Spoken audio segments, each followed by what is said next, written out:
Hello, and welcome to another episode of TPK, the show so named so that if I do accidentally kill all of my players, I can just call it branding. Yes, welcome to The Players Keep. And with that being said, let us not keep the players waiting. Let us not keep you waiting. It is time to enter The Players Keep.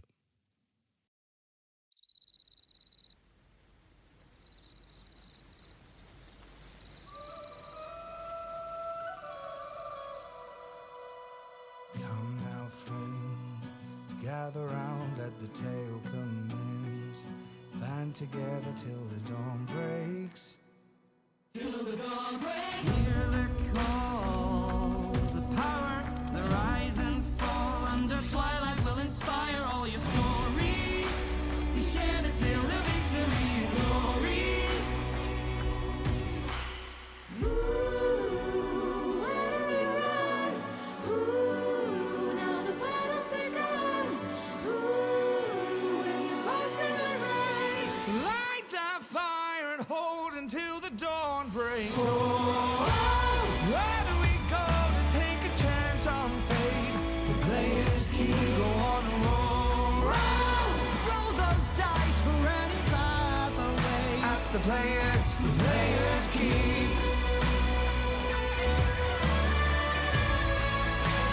Players keep go on a roll. Roll, man, though we take our stand. At the players keep.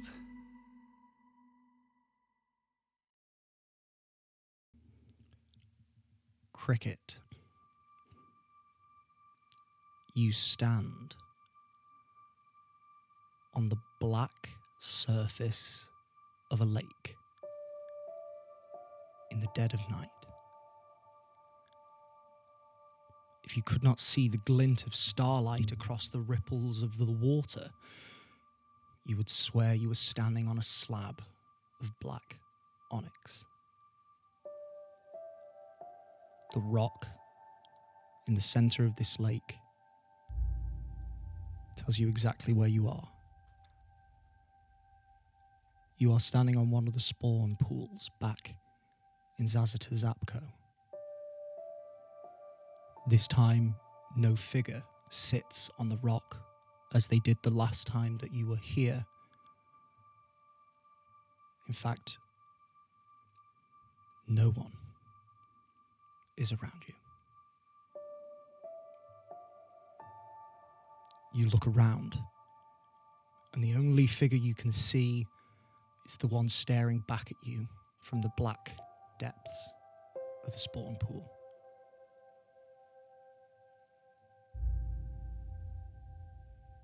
But as you look, you suddenly realize the figure in the water is strikingly unfamiliar to you. They are too tall, their head far too deep within the water to be your reflection. You can see they are dressed differently than you are. They're wrapped in elaborate robes that sweep around them, and held behind their crossed hands the book that you have just acquired from the vaulted library. What do you do?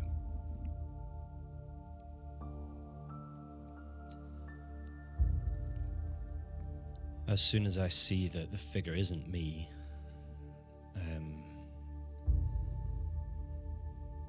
I begin to lean in closer to scrutinize who it could be. And I think I have an idea, and then when I see the book from the library, that stops me and it confuses me, and the connection I've just made to the book, instinctively my hand begins to reach out, and I just touch the water in a single ripple where the book is. You reach down towards the water and the figure you are looking at doesn't move. They don't mimic your actions whatsoever. You touch the black surface of the lake. You feel the cool sensation of the water just slightly hugging your fingertips. Suddenly the figure jolts towards you, grabs your wrist, pulls you under. You plunge down into the darkness below. No way of knowing what way is up, what way is down. You don't even know how fast you're moving. You are completely senseless. All you can feel is that inertia of moving through the water. And then suddenly it all stops. The darkness still surrounds you, however, it is a little less dark. The black doesn't seem so all-encompassing now. You also notice you've stopped moving. You feel as if gravity now once again pulls down on your form. You are standing. You look around. You spot 3 huge, grung-like humanoid forms, all standing together. As you see them, they speak to you as one, all mouths moving at the exact same time. Choose who will join you in your trial.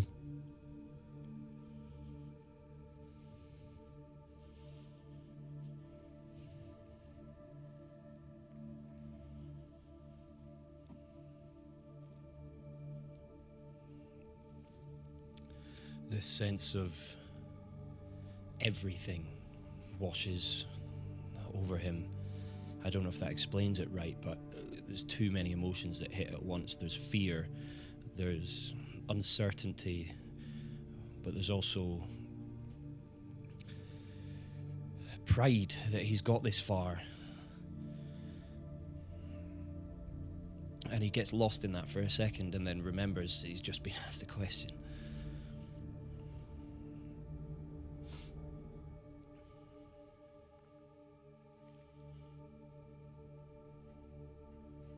His eyes flick between the 3 until they settle on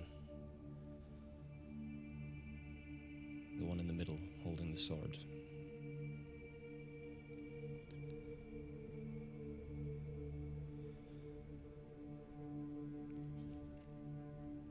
You. They all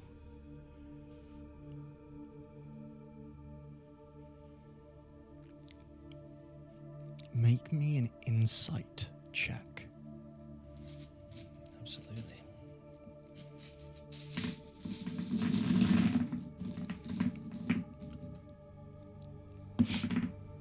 That's a good start. That is a good start. 31. Only Cricket could incite beings of this sort of power and succeed. It's curious because nothing about their facial expressions shift, but you get the sense that they are slightly amused in a respectful sort of manner, surprised almost. They all shake their heads in unison. This is our trial. We do not join. Choose who will join you in your trial, and the darkness lights up just ever so slightly. It softens next to you, left and right, in 2 spots.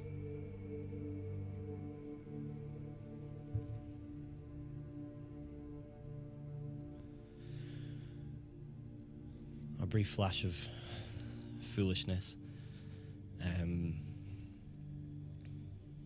A slight ebbing of hope. And then a resurgence of grit.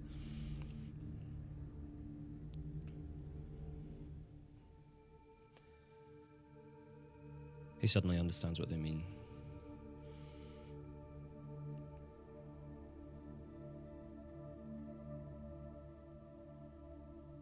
He looks to his left.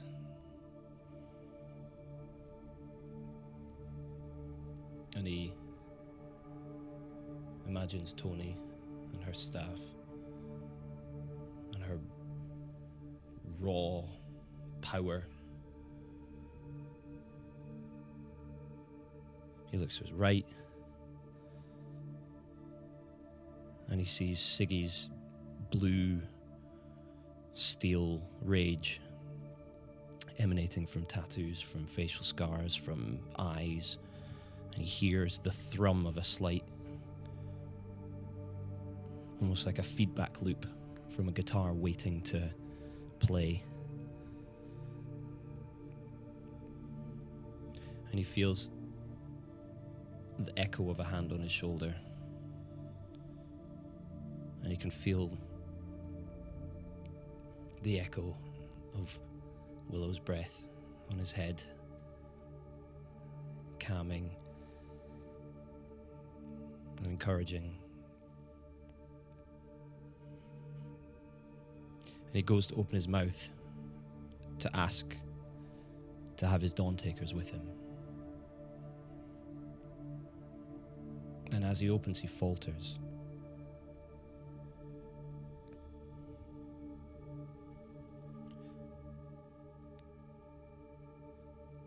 Because if he's really honest, all this courage that he's found, all this cowardice that he's put to bed, he doesn't know if that's him or if that's them holding him up.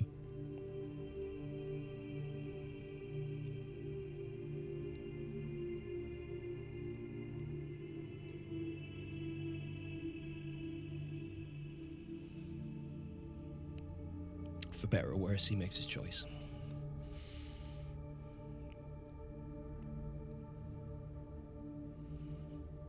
This is my trial. It's my mistake.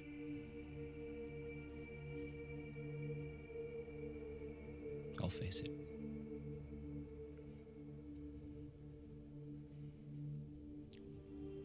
Once again, there is that unsettling visual that the 3 do not move.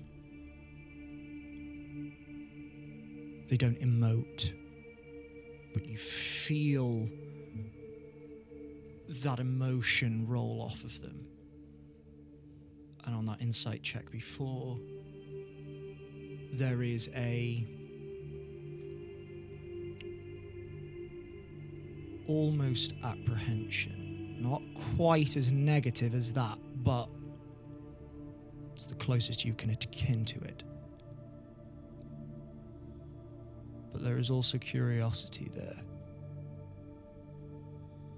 After a moment that, certainly for you, feels too long, a moment that causes a slight bubble of anxiety to grow,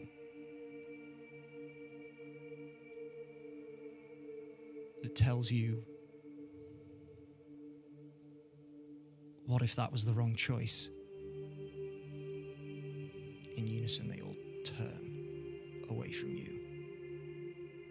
And as they step, they dissolve into the darkness. Suddenly, you are no longer where you were, wherever that was. Now, you are crouched in amongst the low-growing foliage a little ways away from the spawn pool that you stood on the surface of maybe minutes, maybe hours ago. You have no idea. But now it is not just you in the clearing.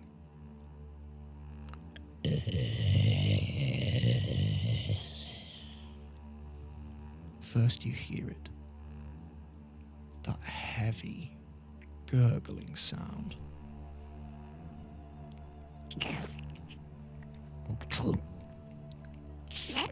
You hear it trudging through the mud. You hear it slip back into the water of the spawn pool to finish the job that it started, just as it did before.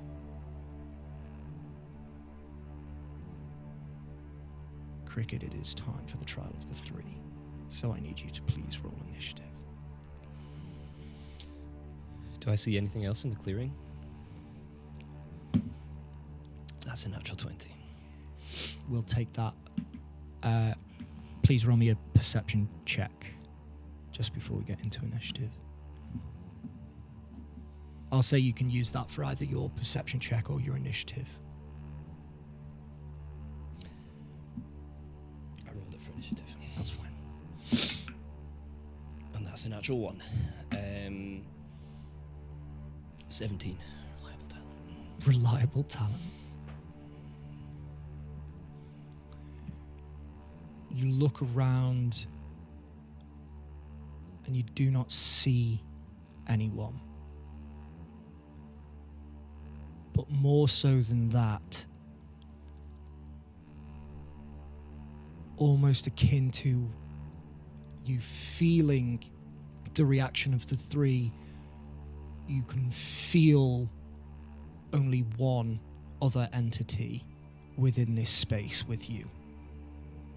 There is no one around but it. We will roll initiative. Cricket.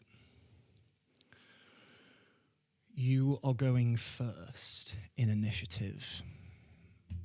You've heard the creature slip back into the water. There is an innate sense that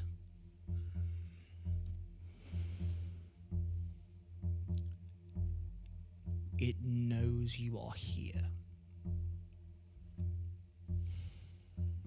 Inexplicably. What would you like to do?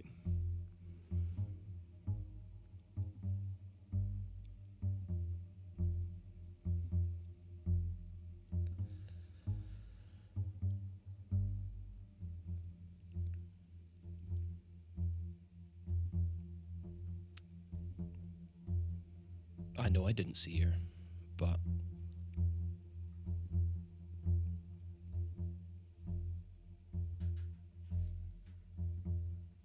I can't get past that she should be here. I think I spend my action either looking again or trying to remember, is this... Where am I in the timeline? Have they made it yet? I can't see anyone. Did I get here first? Make me a check with advantage that would appropriately discern the timeline for Cricket. Be that insight as to how he's feeling, perception as to where he is, history. Dealer's choice.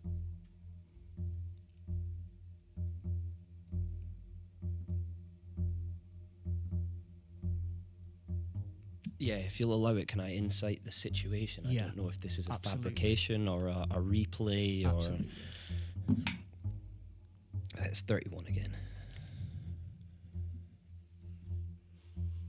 You get the sense it's both. This is a replication of what happened. You also get the sense, looking at the scene, that this is the aftermath of it all. And that is where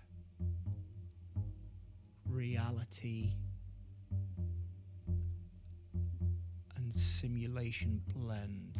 You've been picked up and placed back.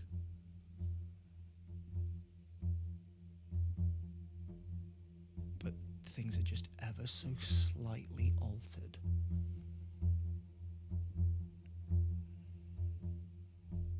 That is your turn, Cricket.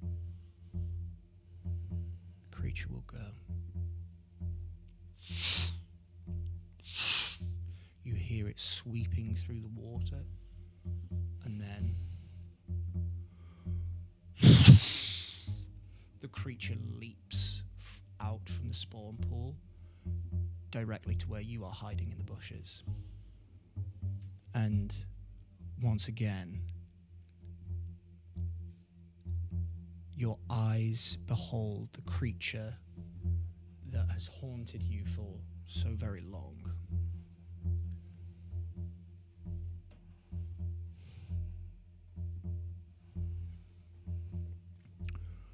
You can see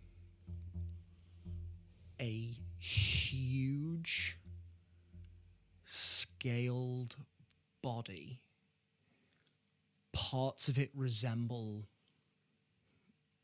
some form of giant fish, but it is also too long and almost snake-like to just be a fish. This huge, bulbous, swollen head with a mouth that gapes open. You can see harsh, spiny fins along its back, and where its other fins should be, they have extended and solidified into a mockery of legs. It opens this wide gape, and as it does so, its jaw moves far past where you would expect it to, and these inner mouth parts fold outwards, attached by these films of skin. You can see on these inner mouth parts there are teeth and eyes where there shouldn't be, and then out of the maw, these long, lashing, pointed, barbed tongues all snaking towards you. Cricket, as you behold this creature, you are frightened.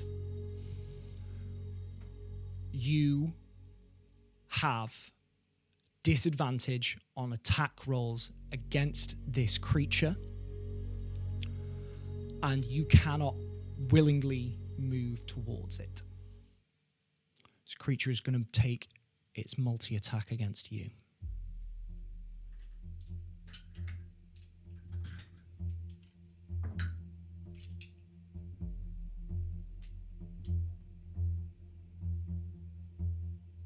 Does a 19 hit you? Yes.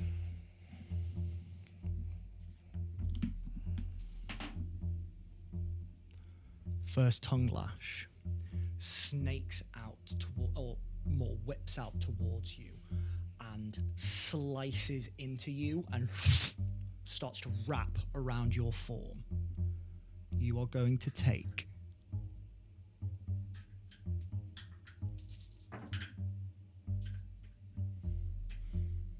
You're going to take 20 points of slashing damage, and you are grappled. Second attack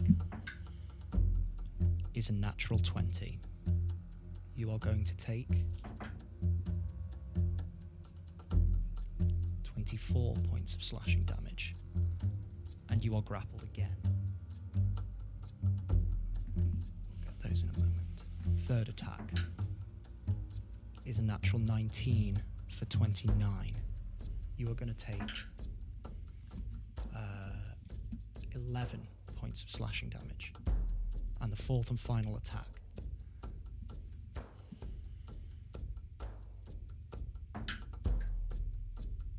is going to be another 19, which I believe hit. Yeah. You are going to take 18 points of slashing damage, sorry. You see these 6 lacerating barbed tongues burst out from this maw and just lace around you, completely entangling you. And you are wrapped in this grotesque creature's mouth parts. That is its turn. I think as it leaps out of the water, there's no part of him that is on guard. He's been completely overwhelmed by the situation. He's just never felt smaller as this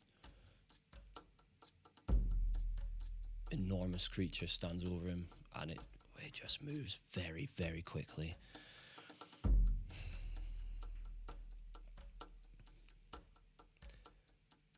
I am out with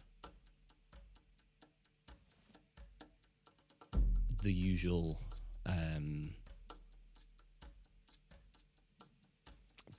pillars of time and physics here. I've used all 3 charges on my Misty Step. I think... On you go, sorry. No. Quite all right. You realise that you are facing this creature not necessarily as you were when you entered this vision. You are at full HP. You have all of your charges. You have the 9 hit points from Hero's Feast. Everything is back to full. However, even though you can feel the constitution bolstered by Hero's Feast, that seems to be the one quality about you that is ignored here. Yeah. Instinctively, as he's become accustomed to wearing this aquatic skin, he potentially this is how he realizes he has all of his faculties. He, instinctively tries to protect himself. He kind of blinks and twists a shoulder away like this to initiate the squirm to get out of a grapple as he squeezes himself and pitches himself, moving just 10 feet parallel to the left. To this way or that way? To my left, sorry, if that's okay. Yeah, perfect. You disappear, and all that remains in your place is water vapor, and the tongues try and, as they were binding you, they instead crush onto open air and back into this creature's maw, and it looks around and sees you appear 10 feet to the left.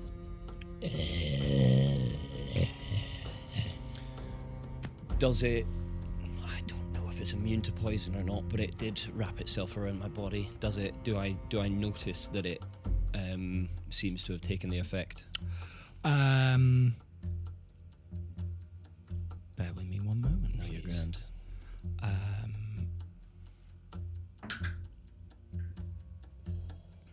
That was almost a 5, but it's a 15. For 25 con save. Oh, it saves. You can see... I'm going to say, actually, on this one, you don't know. You don't know. You can't ascertain if it was affected at all or not. You're not sure if that's because of the creature it is, the place that you are in, but it doesn't seem to falter. It's a very odd looking creature. Not all of it makes sense, and it's hard to discern some of its reactions. But you still have your turn. A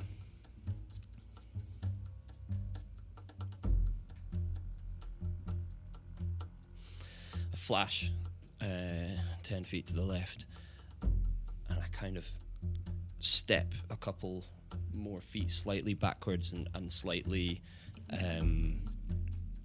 to the left again. Yeah, about there. My hand reaches for my bow, pulls it off my back, and goes for an arrow, and without consciousness and without focus, just the hands are going through the motion and the body doesn't know what's going on. I just very tentatively let off an arrow in its direction. Go for it. Give me an attack roll at disadvantage. That's actually a 24. 24 will hit. Roll me damage.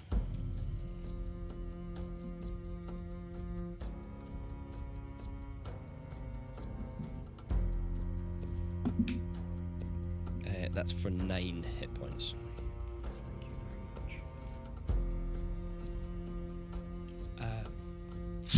very much. The arrow flies true and sinks into the creature's side, and it just looks at you.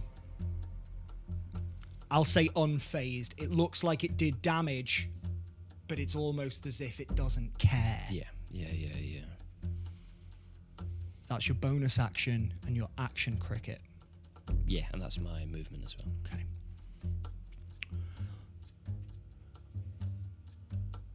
It's going to turn around and move slightly towards you. And as its tongues retract, it opens its mouth wide once more. This time, however, it gurgles and roars at you, and this wave of putrefaction passes over you. I need you to make me a Constitution saving throw, please.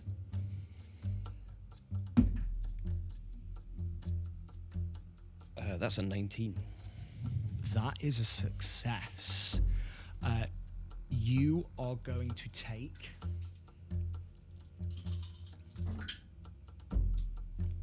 Wow. 3 sixes. 18, 19, 22. You're going to take halved 11 points of poison damage, which you are immune to, which means that you take nothing. This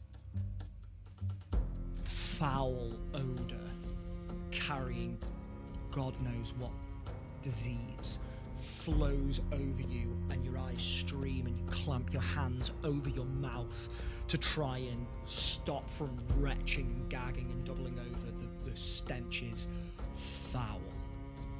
That is its turn. The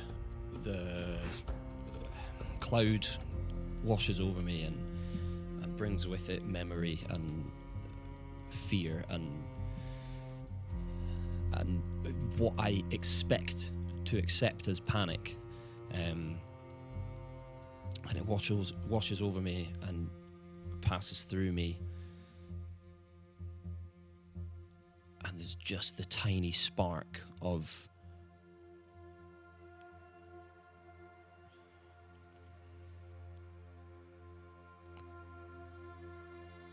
he's never been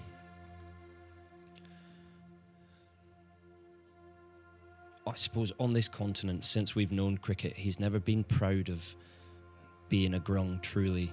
The whole I'm a grung thing is more of a don't call me what I'm not. But being a grung reminds him of this moment, and it lives with that shadow of shame over it. And for the first time since then, there's a sense of I'm a fucking grung, and I'd like to insightfully fight it. Absolutely. You can also take inspiration because that was gorgeous. Deception check from it. Yes, please. That's cacked. Is it cacked? Probably not, but it was nearly cocked. 22, please. Success. From You it, ha- from me. For you. Okay. And without moving, he stares it in the eye, and this time he reaches. And he puts his hand in, and he goes for an arrow, and then his hands just dart one arrow to the left, and one of the +3 arrows that he picked up a very long time ago land in his hand, and he draws it out and he stares it down. And for the first time, he's able to look this thing in the eyes, be it in his dreams, be it in his memory, be it in his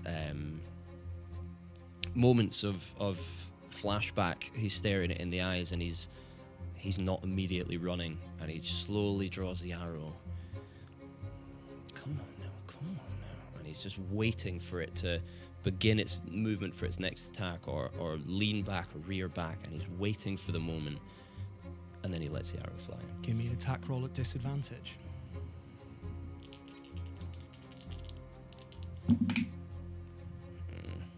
That's a 13. A 13 just misses. As the arrow sails past, it just about, as it jerks and moves, its actions aren't erratic, they're just almost alien to you. And you try and predict, and just by a hair you miss as the arrow flies past, and it bears down upon you. Those tongues are going to lash out at you again, Cricket. 19 to hit. This time, I feint a step to the right as the first tongue prepares to go. It sees, I see it coming. I take that mini step to the right, push off with that leg. I use one of my leaps, and I dive 15 feet to the left.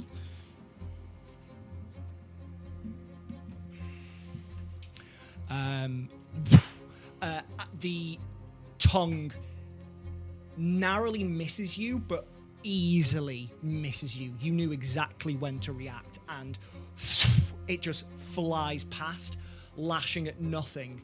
The creature, I'm gonna say, is gonna lose one of its attacks on this turn. It is only going to make 2 more tongue lashes as the second one snakes by to try and grab where you are, and then it sees where you've gone and coordinates its last 2 attacks. Does a 16 hit you? It does not. 21. Well, we've never done this before. The leap moves him. Yes. Which adds +5 to the AC of that attack. Does Yes. his AC then drop for the rest of the turn, I It imagine? does. It's Yeah. not the Nope, same that's as totally shield, fine. unfortunately. So the 21 does hit. So 21 does hit. So only 1 attack goes through. You are going to take 16 points of slashing damage, and you are grappled. I'm just going to put the grappled tokens. I'm going to put them there next to me so I can keep a track of them. Cricket, Yes. that's your turn. I'm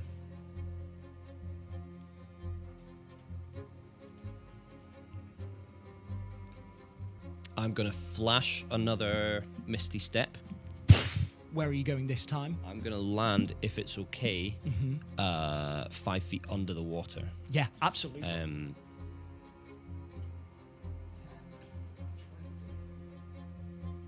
30 will get you as far away from it that way, and then your movement is 35, right? Yes, yeah. So 5. Oh, it's Misty Step, so it's 30. So I'll say there, There. 5 feet under the water.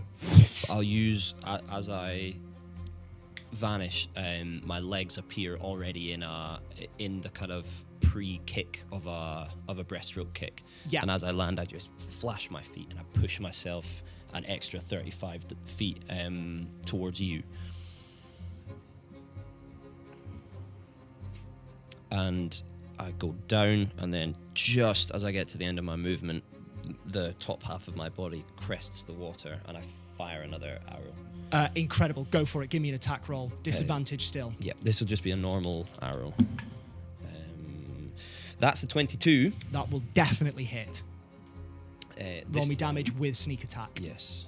It's 1, 2, 3, 4, 5, 6, 7, 8, 9. You bastard. And that's cocked. That's okay. 6, 12.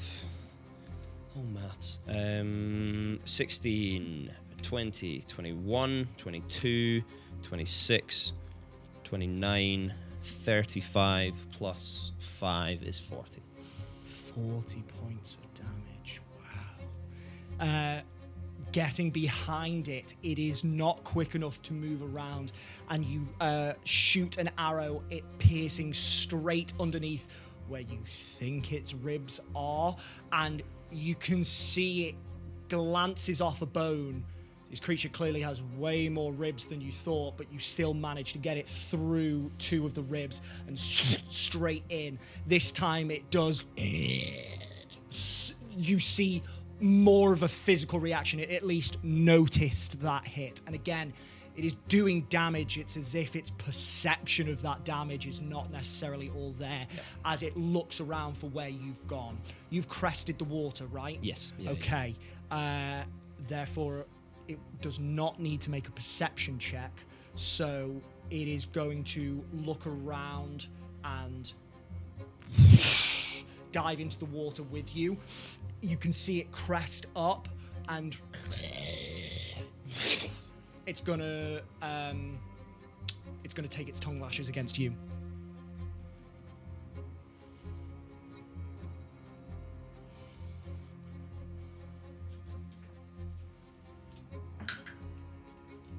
.25 to hit. Oh, that hits.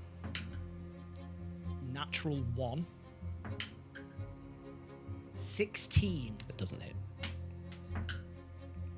25 to hit again. It does hit. Yeah. So 2 of them hit. You are twice grappled. On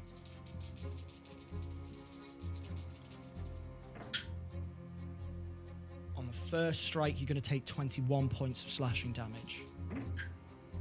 On the second, you are going to take 18 points of slashing damage.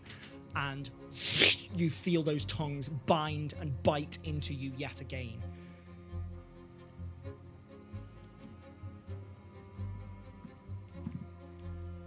That is its turn. Cricket.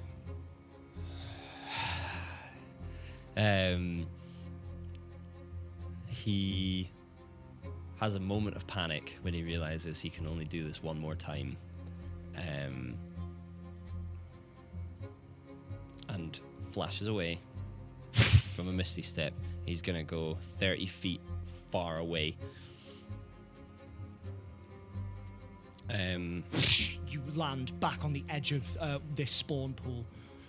I'm going to use movement to take me to 80 feet away, as far as... So what am I, 30 feet away from it now? No, I won't be.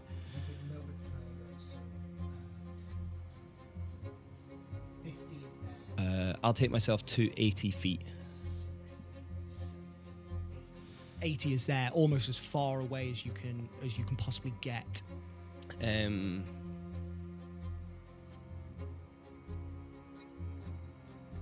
As I run, I'm going to draw another +3 arrow. Okay. Which means I'm going to miss. That's the way of it.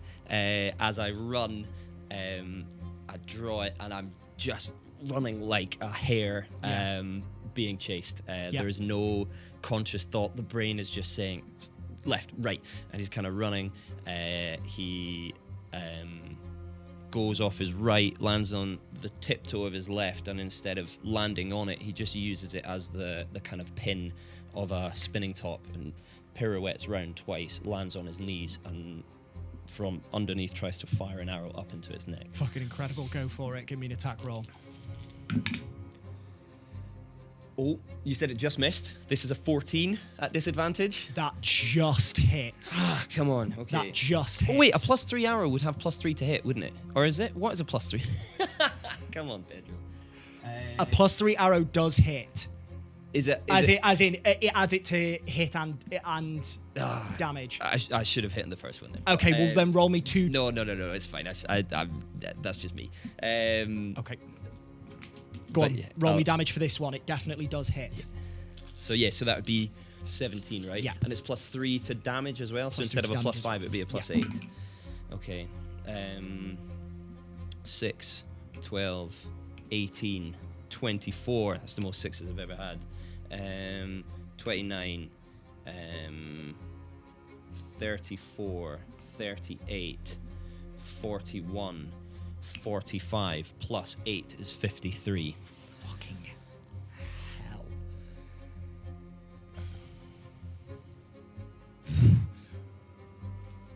As true as any shot you have ever made, straight into the neck, and you can see this like thin, translucent, greenish ichor just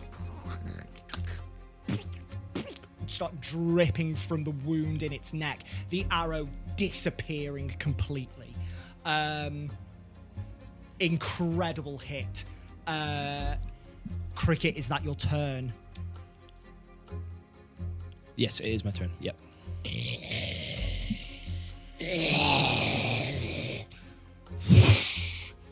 It's going to dive beneath the darkness of the water.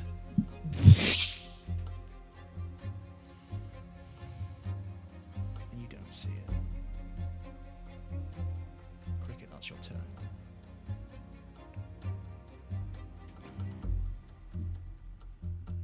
I scan.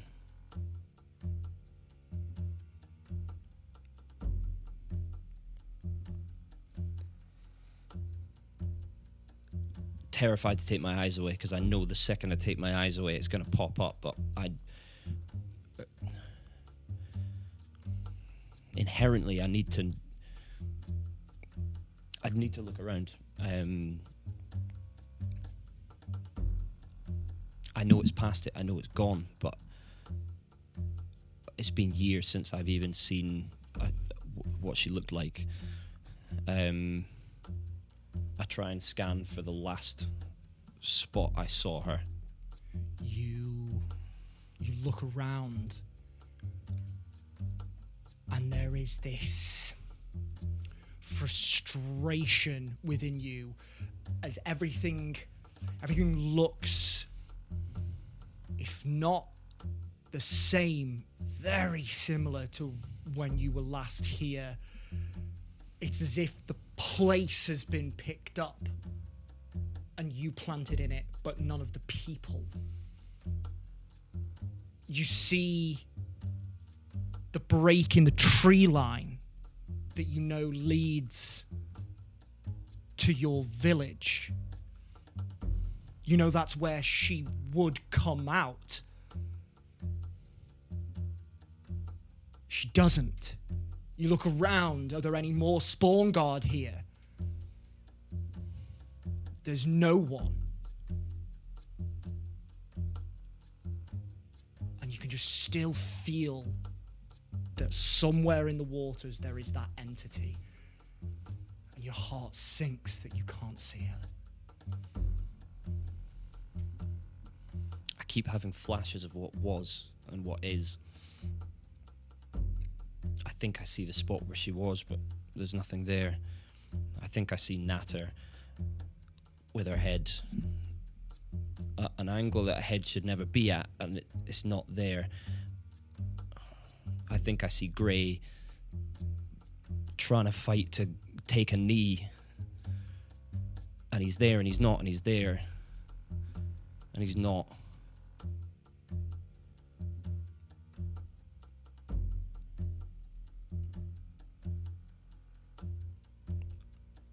something about their memory fills him with a sense of duty that he never had. And he reaches his hand back and he pulls out his panpipes. Every single one of them, before they fell, the last thing they tried to do was reach for their reed and blow an alarm to the rest of the village. And every single one of them was torn apart before they were able to do so. And he pulls out his panpipes. And he knows for a fact that if he plays a note, this thing's going to come right for him again. And he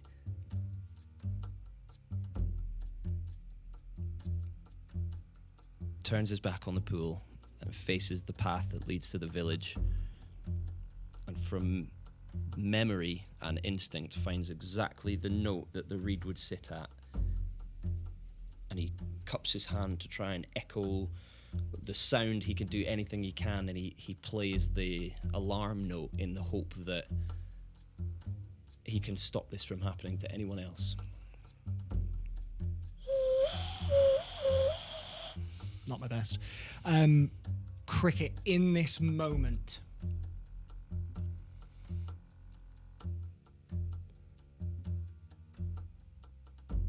someone is going to join you.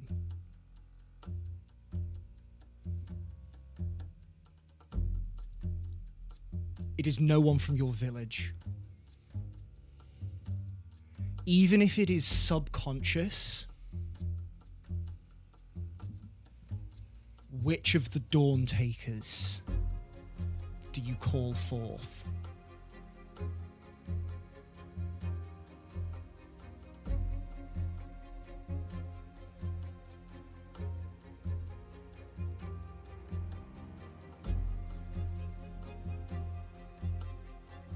It wouldn't be anyone else. Willow. Can I please have Ben join me at the table? For a moment, the sound echoes around you, and there's no movement from that path. And then you hear Willow's voice right next to you. She lays a hand on your shoulder. Willow, for the purposes of this, you are a facsimile of yourself. You have no future, you have no past. There is only this moment. There is only your connection with Cricket, your love, and your want to help.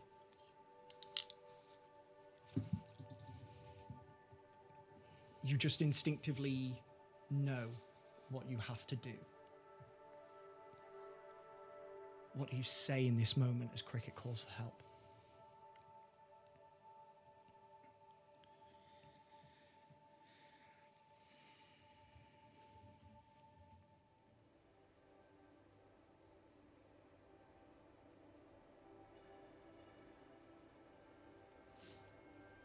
What for?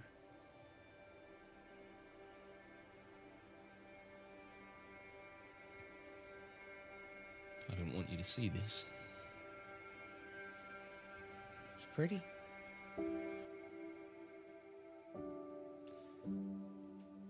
And there's the most incredible conflict that washes over him. This moment has ruled his life.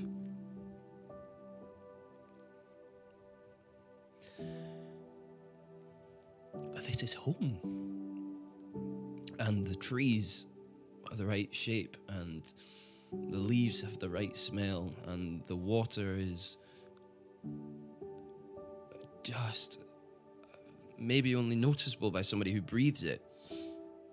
But it's different. There's minerals in there, and it's thick, and it's alive.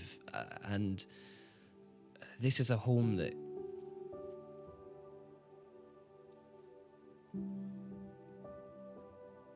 Cricket didn't know he missed.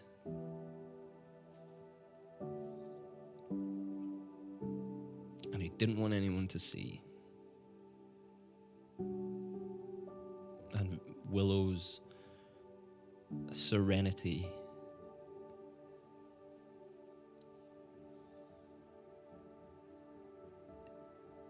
just engulfs him,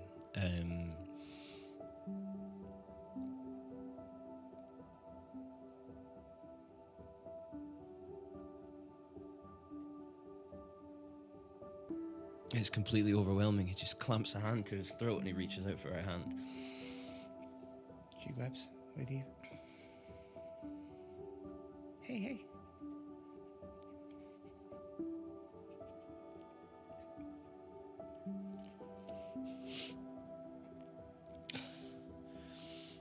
I'm glad you're here. Well, then so am I. There's something in the water, Willow.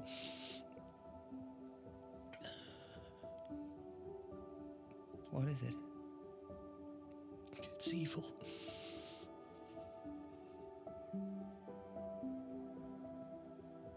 Okay, then you know what to do. I think as that tear falls, the mirror of the tear falls on her, but she's not got the emotion. She's just feeling it with you.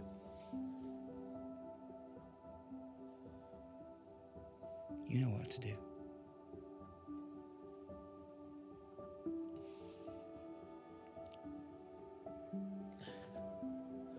And he gives her one last squeeze.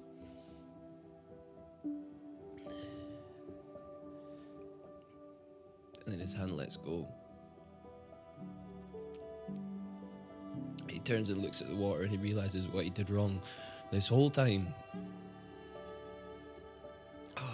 You don't beat evil by being stronger than it, or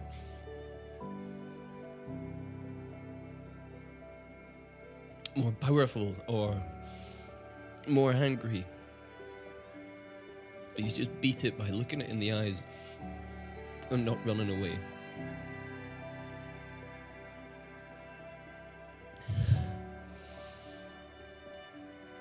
He just walks into the water.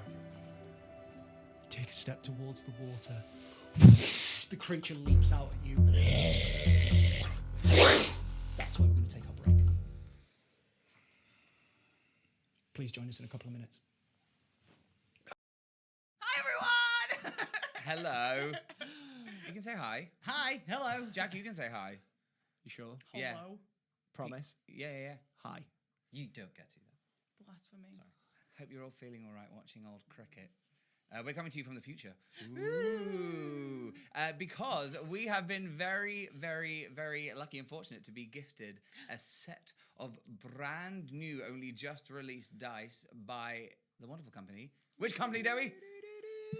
It's Baron of Dice. Yes, they have sent us through. What was I haven't that? said anything yet. He's so excited. He's so excited. What's in the box, Pete? What's in the box, Pete? Yeah. A signature dice set of Ranger dice, and there's 8 of them because they give you the 2 d20s because they know that Kendall always rolls at advantage and still gets 2s. These dice are part of the signature set that's just been released by Baron of Dice. They have got sets for every single class. We got given the Ranger set. Kendall got very excited when we opened the box, didn't you, Kendall? Oh, dude. They're lovely autumnal colours. They've They're got little. beautiful. Derry, you like talking about the box? Tell us about the box. The box is a jewelry style suede box. You can see a lovely suede lining. And it's got magnets. And it's got magnets on. Detachable lid. It's detachable. Way. You could use this for like a dice A little tray. tray. Maybe. Yeah. It would work, you know. That's probably And the it point of clicks it. nicely when you like. It looks close very like that, satisfying. It goes. Click. Yeah. We'll let you click it if you're a good boy, Jack. However, you may have noticed that there are 5 of us and only 1 set of dice. So I thought maybe we could decide who gets them. That's not your Whoever role. rolls the lowest, yeah? And we're going to each take it in turns to roll one of the d20s. Whoever rolls the highest. The lowest? The highest. The lowest? The Gets highest. a It's a set of talent. dice. It is. It's just not. Are we going at The advantage? lowest? Who's going first? you have the you have them, dice. so I you just do have it. the dice, so I get to roll at advantage. No, you can get. Roll. Outta Guess here. D12. D12, you fool. I'm so used to rolling D12s. Yeah. You're not rolling both dice. Okay. Give him alright. advantage. All right. No. Oh my lord. Ready, go. Go. What is it? Oh, I'm getting me some dice. Whispers say this box was sealed for a reason. The game is built on chance, but the quality of your dice. That should never be a gamble. It's a 4. It's a 4. 4. I'm winning. Chuck us a d20. You have every Oh, opportunity. Oh, That doesn't count. that's all right. Right, go on, Ben. 2. Natural 20. Natural 20. Oh, fuck. Can I what's your modifier? Go on. Go on. Give her advantage.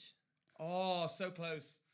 19. No cigar. They would have The roller. I think I should get +1 because In front of the I was just doing that, and I was like, no one's ever gonna believe that. Yeah. Not even close. No. 7.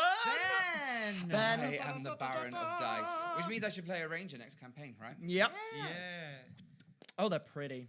Oh, They are pretty. They are gorgeous. Yeah. Well, they are all available now, so we'll put links somewhere, and we've also posted about it on our socials, I believe, yesterday. So go have a look at the video there, and go buy yourself some signature dice.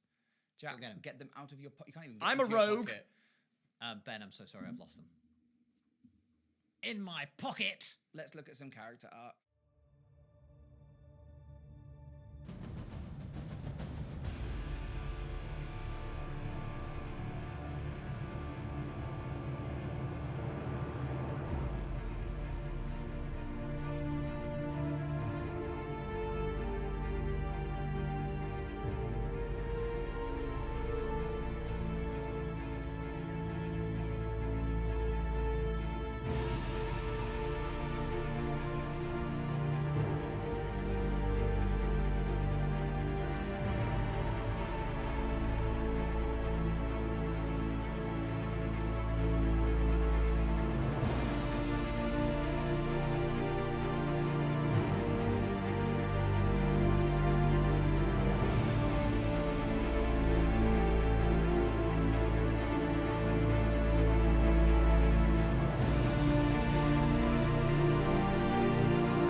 And welcome back. Cricket, the creature leaps towards you, but you feel Willow's presence beside you. Everything happens so quickly. She's there. You're saying all of these things. You turn. The creature leaps. And across the water, you see 3 grung-like figures. Just watching. This creature is going to make attack rolls against you as all of its tongues out towards you.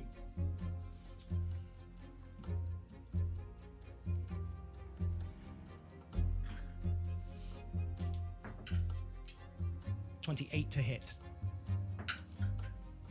28 to hit. 21 to hit. 15 It doesn't hit. misses.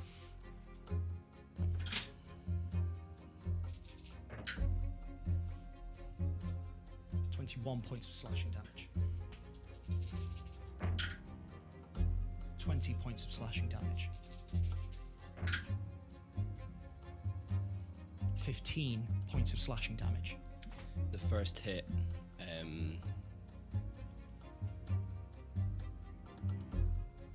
hits him on his shoulder, blasts him. It would be off his feet if it wasn't for this strength that he just found. Shreds his arm, dislocates it.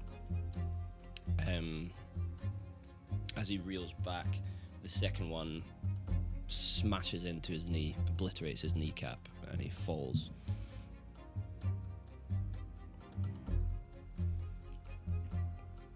And he's on the flesh of what used to be one leg, staring up at it. And as the third tongue comes down to just rake straight down his face, he smiles back up at it. And before it smashes him into non-existence, he just whispers, "I'm not afraid." And then he's gone. Falls limp in the creature's tongues as they grapple and constrict and start pulling him in. Willow, it is your turn. Your simple purpose, help Cricket. That is all your being has ever been. So I think, as a facsimile, she is what Cricket needs her to be. So I think Cricket will get the sense of her, I guess, what you wouldn't usually, even though people say, whatever happens, I'm not disappointed, you know that that's 100% true, that whatever goes on in this, there is one person in your life that you will not have disappointment coming from, regardless of whether you believe the words or not. You know it to be true. And I think she is here for you. So whatever Cricket yearns for, it will just happen to the highest level that she can. So if Cricket in that moment wants damage, damage will come. If Cricket wants her warmth, she will give him her warmth. If he wants to be healed, she will give him whatever it is that he needs in the moment.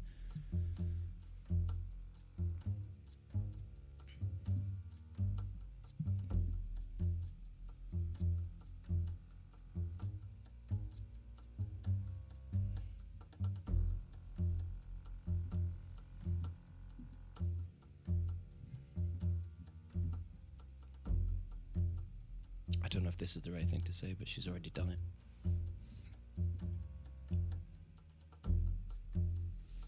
That is exactly the right thing to say. Because you're right, she has. That support, just her presence, is enough. Willow, I'll say on that then, that the immediacy of the situation is the secondary informant of your actions. To heal is all that you are in this moment. Heal Cricket.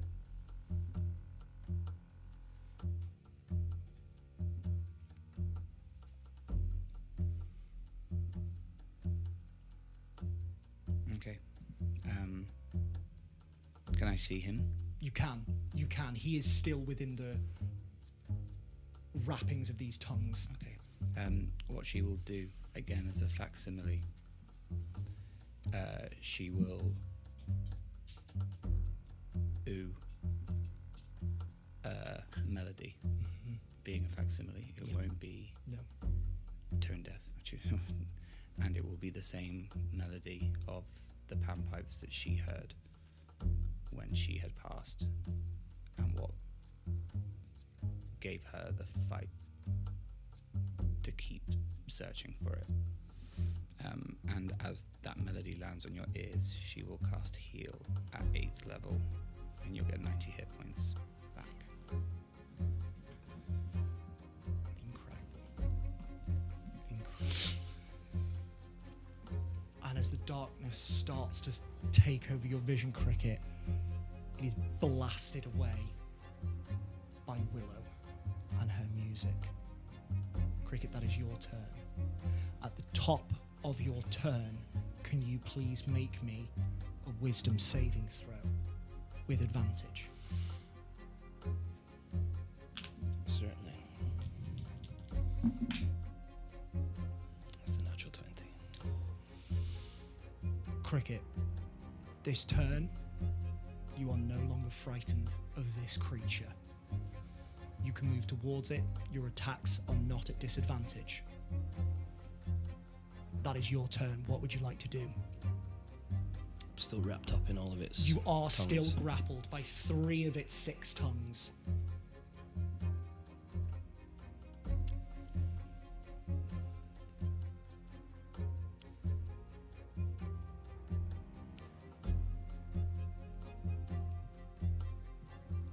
My arms, my bow arm has been smashed to pieces, and what I realize is as my hand loosened on the bow, as I fell to unconsciousness, the bow slipped through my fingers until it reached the top, and I was just about to drop it as the spell hit, the heal hit, and my hand catches again.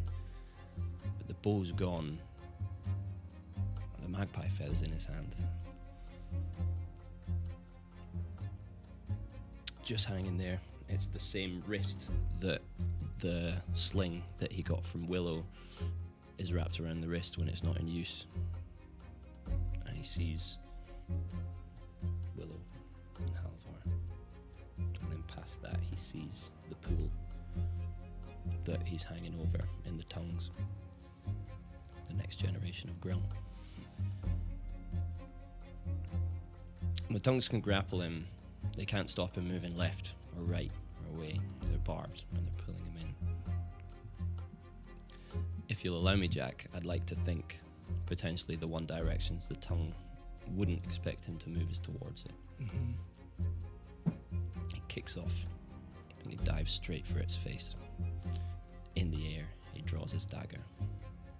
And as it runs out, it comes up and it just swings past his face as he lifts it, gives it one half flick, and then brings it down. I will absolutely allow that as the tongues are bringing you in. I will say that is the only direction you can move. You kick off, you leap. Give me an attack roll.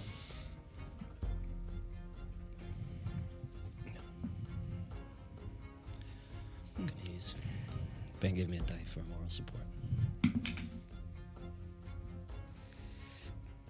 It's a 7, so it's an 18. 18 So it hits. will hit. Roll me damage with Taking one of sneak them. attack and poison. One of them in, and then poison is 5d4. Because our proficiency is +5. I'll do the poison last. So.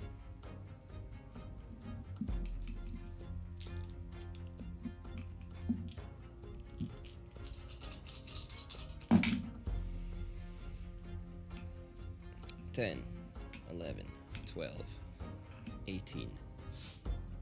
Forgive me, Ben. 21, 25, 29, 30 is the dagger. Plus, 5d4 poison. it's a It's a +1 dagger, so that would be +6. So 36. And Yeah. then 1, 2, 3, 4, 5, 36, 37, 40, 44, 47, 51. 51. Is that including your dexterity modifier on top? Yes. Yes. What's your dexterity modifier? So the daggers, it would be +5, but the daggers are +1, so it's +6. Plus 6. So 51 minus 6 is 45. Yeah. Because you are no longer frightened, this counts as a critical hit. So that is 90. Plus the 6 back is 96 points of damage as you leap through the air, dagger in hand, and straight between these two huge, bulbous, dead-looking fish eyes. The dagger sinks down, and you stop and halter. This time, no blood nor ichor erupts from the wound, but light pierces it. What did I say? 96 points of damage. We'll put it at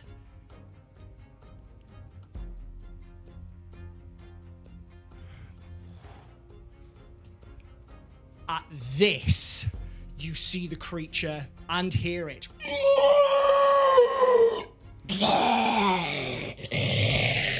It starts to thrash and writhe with you on its head.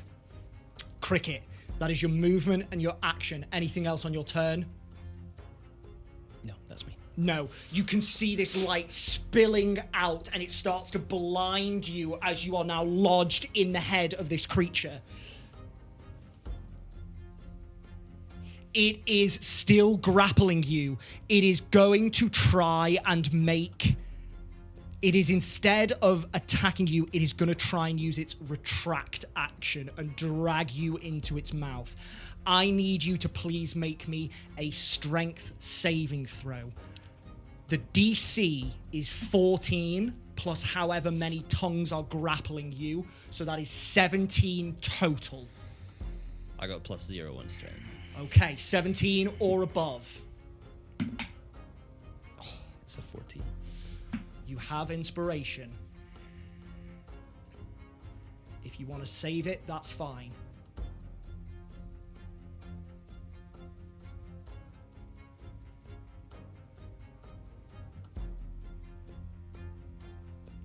I don't think he'd use it.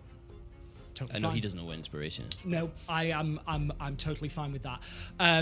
The creature, the tongues whip you around like a bolus almost, and hold you. So sorry, Ben. Hold you in front of its face before pulling you in.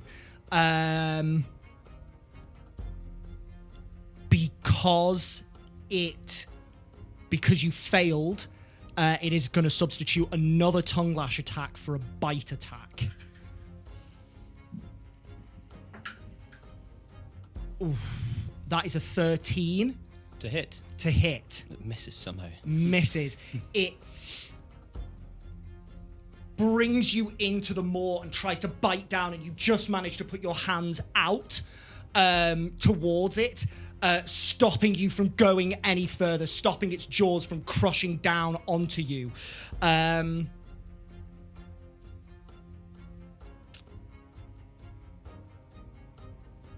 It is going to use its final 2 attacks to tongue lash you to try and add strength to its grab. So its final 2 attacks are going to be tongue lashes.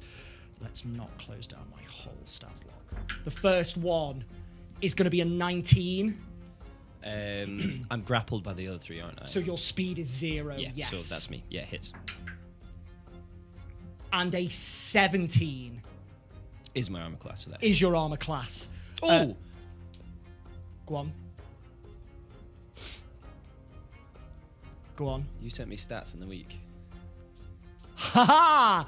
Yes, I did. One of them was a +1 to AC. Yes, it was.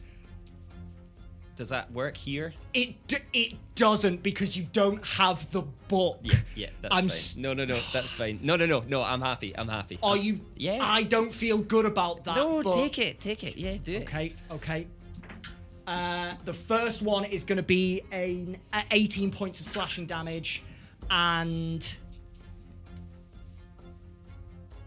15 points of slashing damage as the other two tongues whoosh, whoosh, into you. I've run out of grapple tokens, so I'm going to have to just add physical effects. You are now grappled by 5 of the tongues, thus the escape DC is now 19.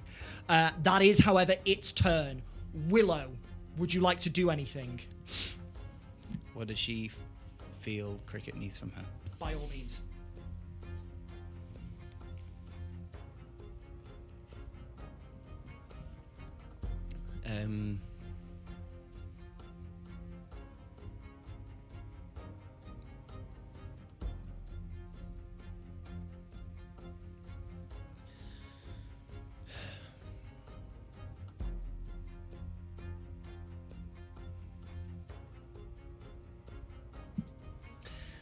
Yeah, he's just buzzing you're here. I suppose.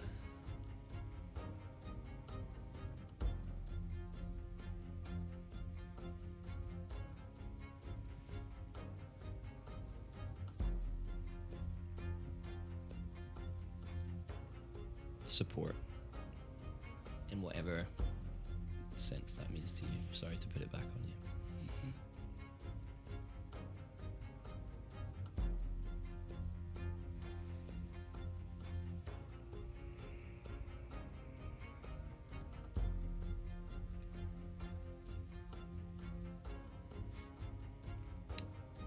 Jack. Mm-hmm. As Cricket's conscious, Yeah. would self spells affect him? As I'm not. Potentially. What are you looking at? It would be. She would try to be with him. Mm-hmm. So it would cast basically a shield effect around herself, but to him. It's a self spell, so basically you cast it on yourself, but Okay. through the consciousness of why she's here. Can you give me the name of the spell? Yeah, I was gonna flavour it, but it's No, by all means. it's fire shield. Fire shield. I love it. Go for it. Okay, so Go for it. Absolutely. as you just yearn for support, she just does what you do for her, which is shield. And she will, I guess, would feel in quite a cliche way that overwhelming love, which will erupt in fire. I love it. But she's still Willow, so she understands nature. So you still get that spark of, I know best. And she'll transmute the fire into lightning. Okay. So then as you're wrapped up in this grapple, you'll start to crackle with this lightning energy. That will be signature Willow. Awesome. And with that, you still just get this sense of, you got this. Just tell me what it is you need and I'll give it. Incredible stuff. All of a sudden, your body thrums with electricity, Cricket. Crackling all around you. As you just feel Willow's love blossom inside of your own chest. Thank you, Willow. Cricket, that is your turn. At the top of your turn, can you please make me a wisdom saving throw with advantage? Yes.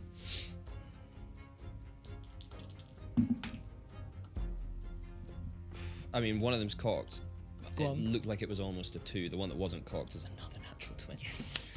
That's all we need. That is all we need. Once again, you are not frightened of this creature anymore, Cricket. Can you now please take your turn not feared? Yeah.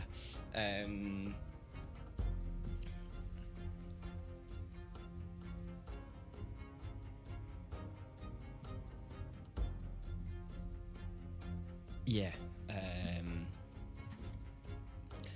So he's kind of wedging himself in. He's got his tattered right leg is hanging beneath him, and his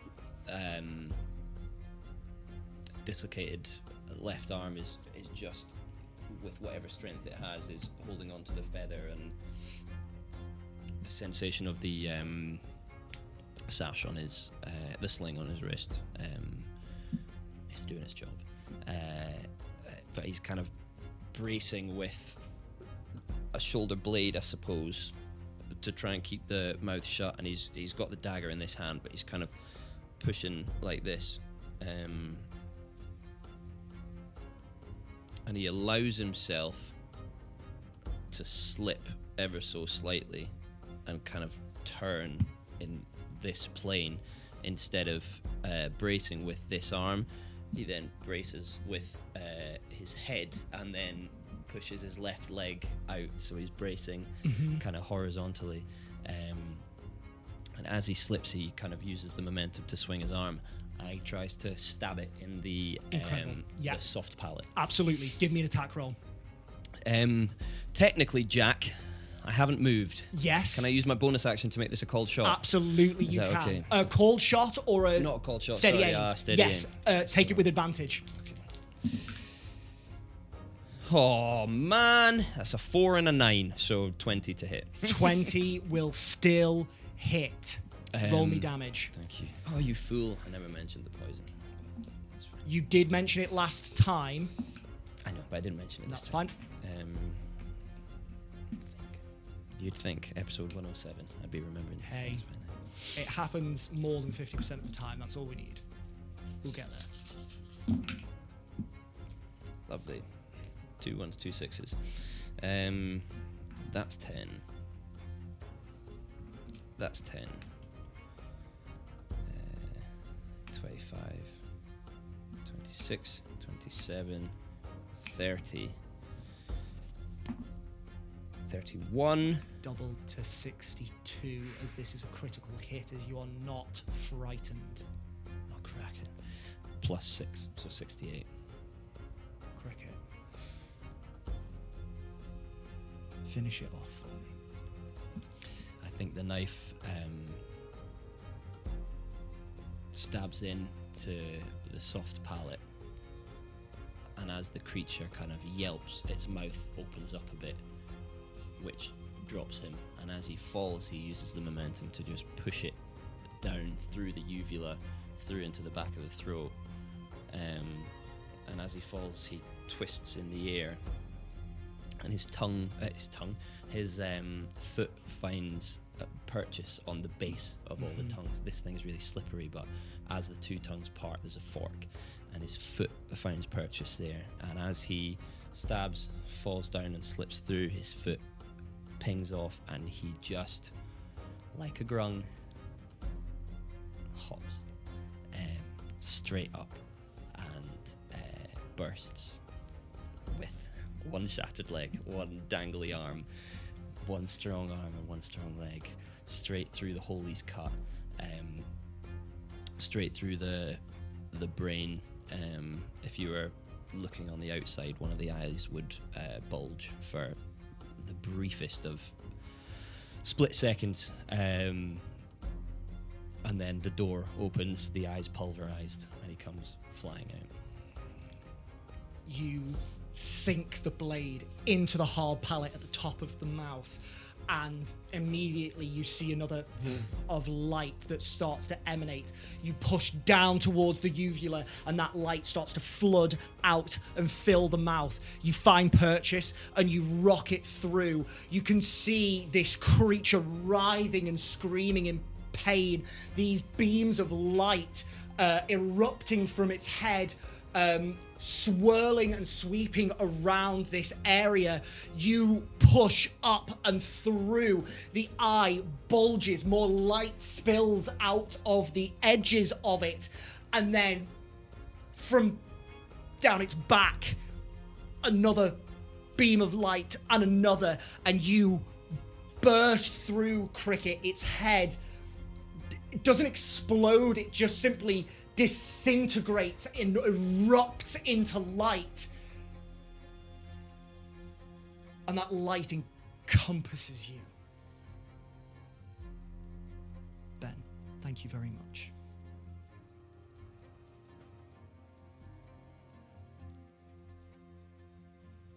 Before the light overwhelms, are we still going? Sorry. By all means. Before the light overwhelms, Cricket bursts up and he sees the trees, and then as he gets higher, he sees the glade, and then just before the light gets overwhelming and all-encompassing,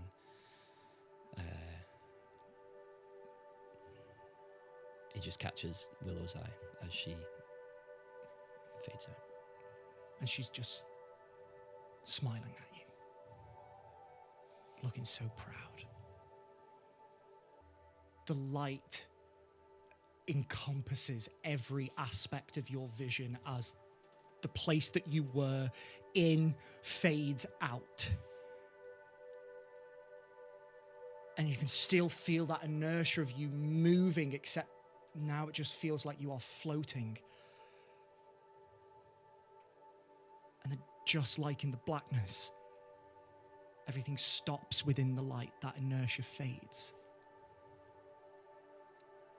The brightness slowly dims. You're standing by the spawn pool. This time it is out of time once more. No creature, no violence, no smears in the mud.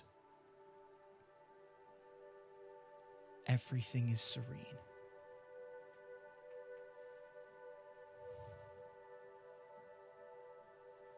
You feel at peace. You look over to the far side of the lake. There's 3 grungs on there.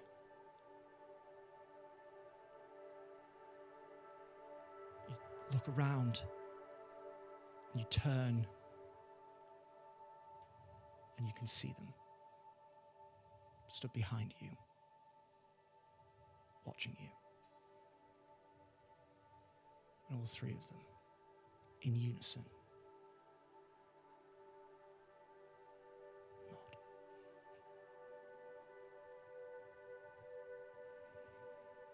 As you nod, you see all of them step towards you, and they surround you. And it's odd because they don't feel close to you. They actually feel impossibly far away, even though they're right there. And yet, one at a time, they reach out to you. The first is the head, offering up the Demonomicon that you took from the vaulted library.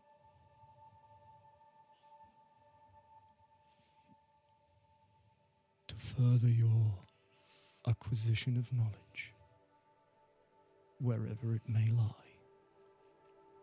And Cricket, you gain the boon of the head.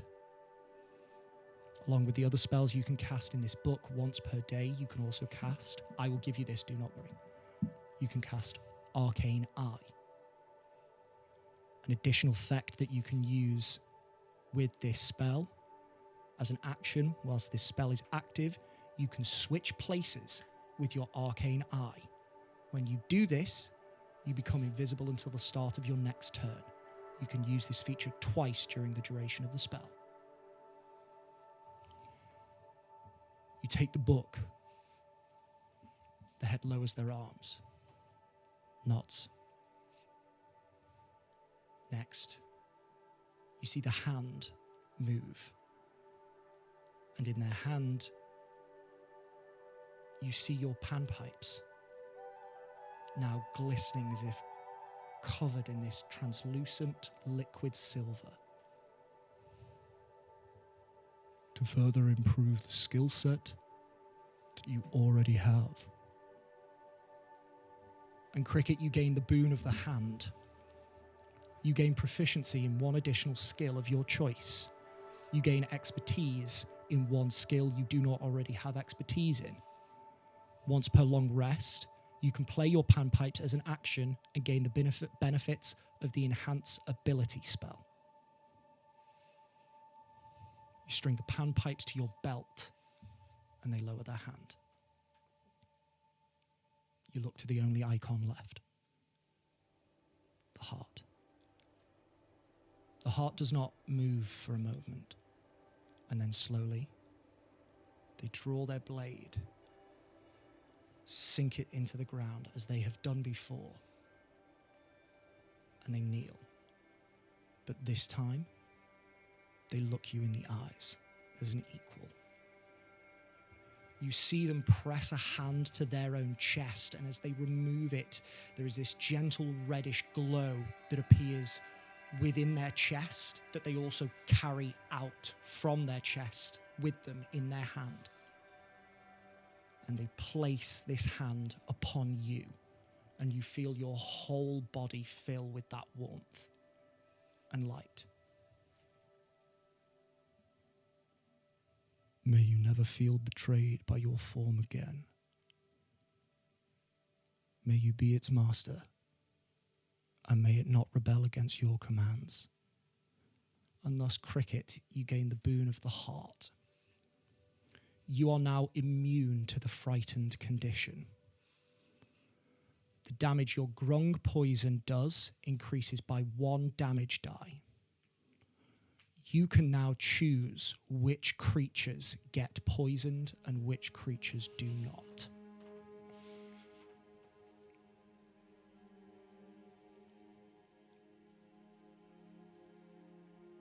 The heart stands as the glow subsides from your form. Though you can see from looking at the 3 who surround you, it doesn't fully fade. They all look down at you, and once again they speak as one. Carry these boons 3 with you, now and for the rest of your days. And as they say this, you feel something suddenly appear in the clearing around you. You don't see it, but again, you can feel something, as if something was pulling on your soul. Your days have been taken from you. It is time they are returned. As they speak, they all gesture back out to the same direction. You turn and you face the exact direction that force is pulling at you in. And you can see a Grung. You've not seen this Grung in many, many, many years. Nowadays, they wear a cape of black reeds and saber-toothed fur. But the person you see before you wears naught but simple farmer's clothes. Nowadays, their skin is peppered with beautiful vitiligo patterns born from love and affection. However, the Grung before you has skin of a more or less uniform colour.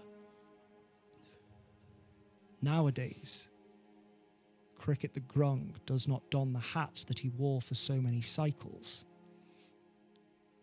but the Cricket the Grung in front of you does. The last time you saw this face, it was looking up at you from the watery reflection of a spawn pool back in Zazatas Upco, all those cycles ago. This spirit of a past version of you walks up to you silently. He looks into your eyes and just holds your gaze for a moment.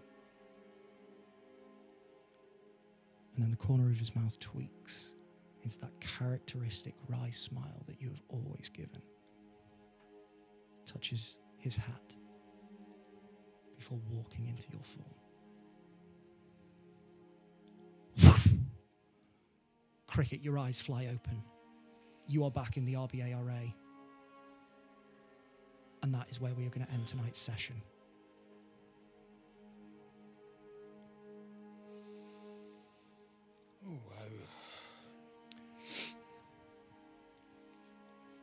just before we go, Cricket, the final boon that the three have gifted you.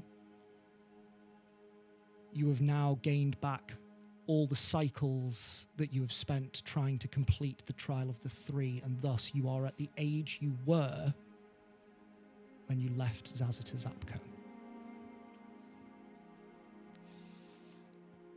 You look the same, and you feel the same.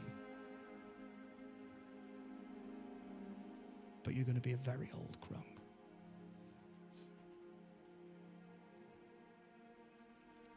Thank you so much, Cricket, and the Willow facsimile that we had for but a moment.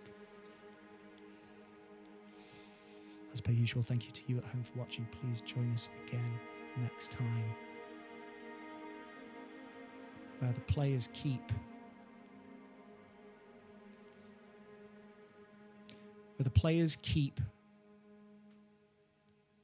fighting to complete